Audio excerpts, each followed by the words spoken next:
Hey, bitches. That was a really, really deep sigh. Damn, being an adult and having a job is hard. Oh, man. I can't. This is a lovely deck by Ashley Frost and Leah Showman, sorry. I know Leah because I used to have, but have since rehomed, the Dreamweaver's Tarot, which was then the True North Tarot, which is now the Wildlands Tarot. And I'm actually really interested in, I'm really curious about the reasons behind, the multiple rebrandings. I feel like there's a fascinating reason behind it. It looks like Leah sort of branched out and sort of more right now doing this thing where she has this, I think this is her publishing company, Sacred Scribe Publishing, which is very much an indie publishing house. And she's been releasing some cool stuff, some of her own and some in collaboration with others, and you can even submit manuscripts. That's what I've gathered from their website. I don't know if she is in any way still affiliated with Prism and Fleur, so I have some questions about that. It's interesting, the developments that have been going on. And then this deck right here, the Cosmic Pearl Oracle, was actually one that was on my freaking list. It looked so stunning. It's a you are a living prayer. Look at that mantra right there. Stunning. It's a gorgeous deck. Gorgeous box as well. With all the iridescent foiling and shit. I love all of that. And then we get this really cute little sort of thank you card, which is really stunning. We get a really neat guidebook. And we get this gorgeous, gorgeous deck, which is on really good quality cardstock. I almost want to say it's the same cardstock as mine, so it literally almost feels like it, so I might as well check with my printer if we are printer buddies, because this is on a really nice rose petal-y cardstock, which doesn't feel too rubbery and smells really good, and smells a lot like my deck smell when you open them up for the first time. And I love being a deck sniffer. Now, I got this deck courtesy of the Oneness Emporium. Thanks a lot for that, because I do love this deck, and I've had it in since Saturday, but I haven't really had the time to take a look at it just yet. And I want to be raw, I want to be open, I want to be honest, and I want to be discussing this deck with y'all. So what I have seen from quickly glancing at the guidebook is that this is all about embracing the divine feminine archetype. It's a tribute to the Aphrodite, which sounds like, and it also looks like it could work really well with the Tarot of Aphrodite, and maybe also the Oracle of Aphrodite, which is now on Kickstarter, and which I backed, by the way. But in the guidebook, we're getting a pretty standard affair, some pretty cool spreads as well, which I like. And then we're headed straight into the card meanings, and what we are getting is a little bit of guidance. We're getting sort of a bit of poetry / prose, and then we're getting an activating practice, so something we can do, which is something that I always like, so that's really cool. And that's about it. So it's a pretty, and that's not a bad thing, but it's a pretty basic deck in that sense. Now let's go through the cards. So card 1 is Divine Daily Devotion. Cultivate your practice, probably create space and connect. So that's amazing. The Heart-Centered Mystic, which is more of an so this is more of an, an action, and this is more of an archetype. The Heart-Centered Mystic is, and this is where it gets really interesting for me. We get the Cosmos, Made of Stars, the Light Leader. So I'm immediately like, interesting, cool. Oh, and it does sort of in the guidebook explain what a light leader is, the one that you feel deep within you. Oh. Oh, but it doesn't really explain what a light leader is. So that's interesting. That's it. And once again, the art is gorgeous. This is collage with mostly royalty free. How do you say, Creative Commons 001 licensed art, public domain art. Aphrodite dreams, dreamer, goddess energy, fluidity. So these keywords are really interesting to me so far. So far, we're getting a mix of things that you can do or that happen to you, or archetypal energies. I have to say that so far, not all these sort of flow words at the bottom have been tickling my intuition in a way where I'm like, oh yeah, I would blindly take this deck out of the box to read for other people or myself. It does look like a deck where you kind of need to get to know it first and get to know the guidebook first. If that's, something that you like, then this deck is completely for you. If it's something you don't like, you might want to consider, looking at other options. Divine desires, soul callings, follow your heart, inner whispers. So these are a little bit more, forward. But I'm also talking about the connection between the card titles and the actual flow words at the bottom. Potent passion, sensuality, purpose, power. I love the collage work in this. I really like Leah's artistic endeavors. Like I always have. And I didn't get rid of the Dreamweaver's Tarot because I wanted to. Unfortunately, I had to rehome it because I was in dire need of cash, and I sometimes regret that because it was a really dope deck. The Creative Enchantress, which is another archetypal energy, create, dreamscape, look within. So we're getting into, territory where the keywords and flow words do flow a little bit better. So maybe it was just those first couple cards. Inner beauty, internal light, kindness, service, It's really stunning, and I really do like these more collage cards a lot. Aligned romance, soulmate, pure intentions, true love. Interesting. Yeah, you know what's so funny? I'm sort of getting a Doreen Virtue Romance Angels Oracle card deck vibe from this, which I think is fun. So if you are someone who's been looking for a deck like that, but sort of has that vibe, this might be it. Pink rose petals, blessings, gratitude, joy. Oh, I love this. Fountain of love, oneness, unconditional bliss, source energy. What I have sort of been noticing in the writing, so not in the art, but in the writing, that we are getting a lot of once again, in this one as well, saltwater codes. We're sort of getting a Rebecca Campbell Starseed Work Your Light Oracle vibe, which is cool, which is interesting. What I haven't really, and we might find that out after we do a card pull with this, I haven't really found out if that, if everything like if all these terms are explained thoroughly enough for my liking in the guidebook. For example, that light leader we were talking about earlier, which was on the on the second card, the heart-centered mystic card.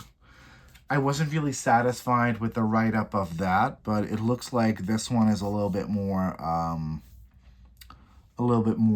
well explained. So that's pretty cool. Call in the doves, transformation, renewal, hope. I do like that a lot. The red anemone, rebirth, end of a cycle, reflection. Deepen your faith. Divine pull, trust, surrender. Oh, I like that we're also taking the Egyptian a bit into account, because Egyptian mythology and Greek mythology and both countries have a lot of history together. Floral feminine codes. Like, I find that language, the language of codes and activations and light leader, It's giving sort of work your light vibes. So you kind of have to be into that. I sometimes am, and I sometimes am not. So that's, it's some interesting stuff to take into account. Soft goddess era. I love that. I'm in my soft goddess era. I'm soft and supple.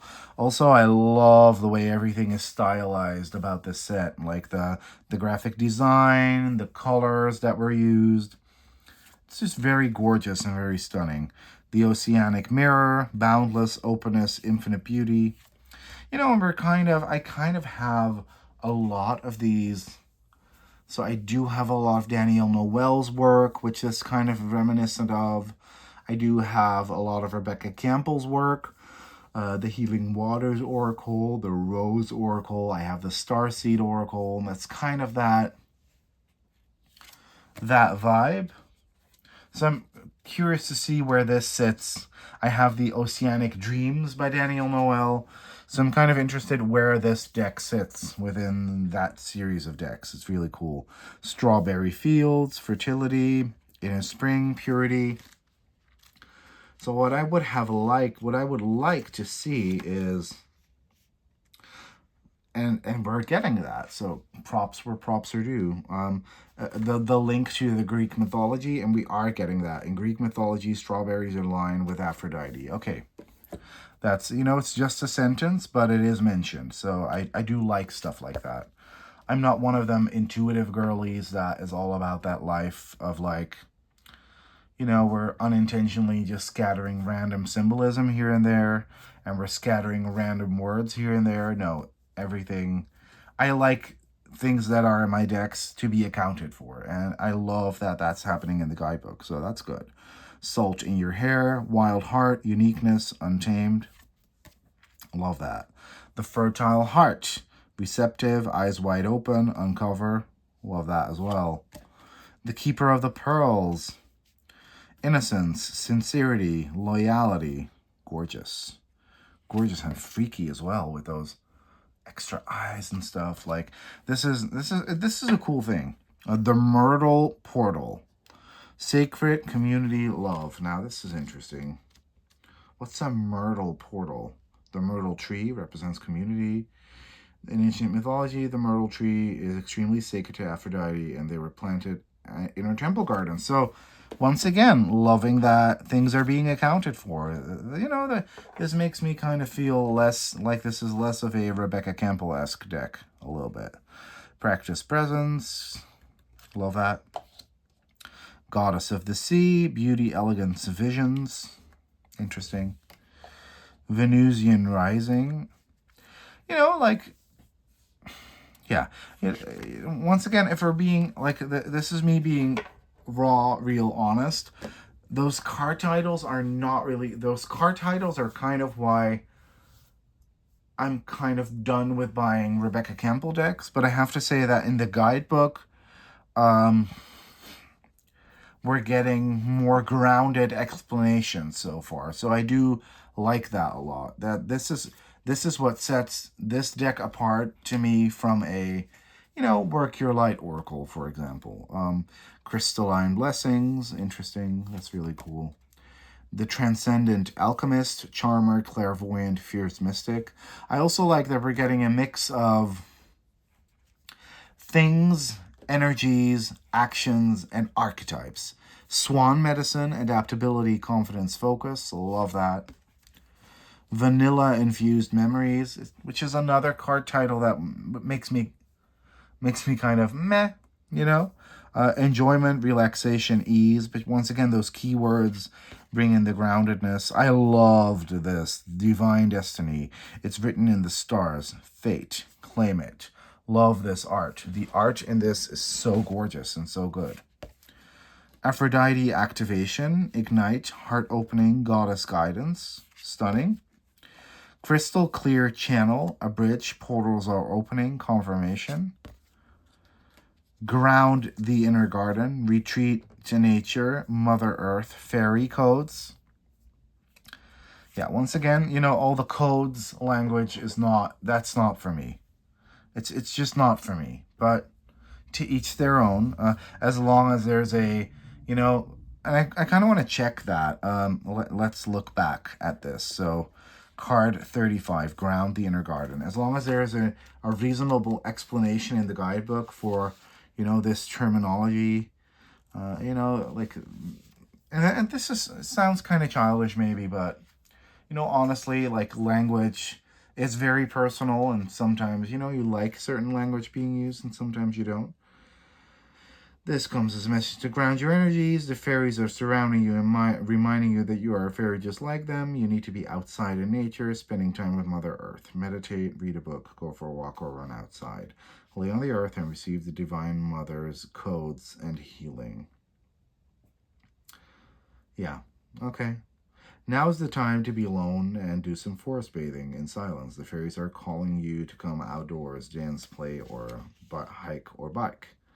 Be outside in order to ground and center yourself, as well as truly listen to what the higher realms are trying to tell you. This is interesting. When we open up our ears and our minds, we give ourselves permission to truly listen. Retreat to the trees and run with the wolves. The roses are calling you. The water is pulling you in. Fly with your fairy family. Run with the wind, horse by your side. Count all the petals. There is a meadow nearby. Roll in the fields, laughing for hours. Admire the sky up ahead, dance in rain showers. Wish to the stars, catching tears of a fairy. They ask if I'm happy. I reply, yes, I am, very. And then there's a practice to call in your fairy guide. So, that is interesting. It's just a preference of language. But to me, like that's not a make or break for this deck. Return of the Pearl, past life remembrance, familiarity, Akashic. Yeah, so we are, once again, very much getting a Rebecca Campbell vibe. The Sacred Bloom, it's happening, a new you, patience. Cool. Ethereal Girl Summer, let your hair down, have fun, spontaneous. Love that. Angelic Whispers, feather energy, loved ones in spirit, divine signs. Yeah. Butterfly musings, comfort, positivity, spiritual growth. Wow. That's pretty. Bountiful boundaries. It's safe to say no. Stand strong, loving barrier. Cool. Waves of release. Let go, absolve, sentimental goodbye. That's really stunning as well. Wisteria rooted. Longevity, luck, fearless. Interesting combinations of flow words there. It's going to be really interesting to get to know this deck properly. Kingdom of Heaven, ethereal codes, source energy, heaven on earth. Okay, now let's shuffle these cards. Let's see how they shuffle. It's a gorgeous deck. It's stunning. The language for me is going to be sort of a hurdle to get over, and to ground in. I really need to. That's not an instant click for me, whereas that's usually something that draws me to a deck rather than the way it looks. But, it's totally dropping a shit ton of cards. But we're gonna, be open-minded about things, and we're gonna, be open to all the codes and all the Akashic this and that and all the love and light, and we're gonna see what this deck has to offer. As far as production quality goes, Leah, gal, you know what's up. You know how to present a deck like this, like specs wise. Wow. And art wise as well, but has to be said. Oh, this is amazing. So this is immediately a difficult card for me, the Floral Feminine code. So we're going to see how that reads with the guidebook. Really interesting. Celebration, abundance, and devotion are keywords that I can easily read. Flowers symbolize faith, love, hope, beauty, and blessings. To be a flower is to be delicate and refined, an energy of abundant potential. Like flowers, we bloom. Like flowers, we have cycles of death and rebirth. Like flowers, we are part of Mother Nature as a whole. This card is a message from the flowers to dance in the wind, work with the rhythm of nature, sync with the moon, become one with the earth, and receive all it has to offer. Okay. Keep it simple. Lay in the grass. Feel the crisp autumn wind on your cheeks. Allow all distractions to float away. This may also be a message to work with the energy of the flowers. Fill your spaces with flowers. Work with or create floral essences. Plant a garden. Add flowers to your altar space. Wow, that's a lot of flower talk. Send a loved one some roses. Flowers are nature's gift to all. Every flower is a soul blossoming in nature. If you tend to a flower, it will bloom, no matter how many weeds surround it. Flora, flora as you were, a soft essence that will never deter. You bloom so perfectly, but only time will tell. If your petals aren't showing, then who will know you well? And then there's the activating practice. Retreat to your garden or local floral shop and intuitively pick a bouquet of flowers. Bring them home with you and then place them around your space. Become quiet, then listen to the whispers of the flowers. What wisdom do they have to share with you? You may work with them as you wish, either drying them out, placing the petals in food or beverages, sprays, or ritual baths, but having them in your intended space is enough to raise your frequency and cleanse your space. That's interesting, like giving us cute little activities to do. So yeah, this is a really, really interesting deck. Gorgeously created. I have never seen Leah work with this public domain art before, this classical art before, so that is stunning. And this is actually a really affordable deck too, and that is fun. That's a fun thing to keep in mind. I quite like it, actually. Once again, don't know if the language is always for me per se, but the art is gorgeous, the vibe is gorgeous. It's going to work really well with a lot of decks that I already own. So yeah, this is definitely a hit for me. I'll put a link in the description to where you can get it. Once again, thank you, Cheryl from Oneness Emporium, for sending this to me. I've really been looking forward to this one. So thanks for watching, and bye-bye.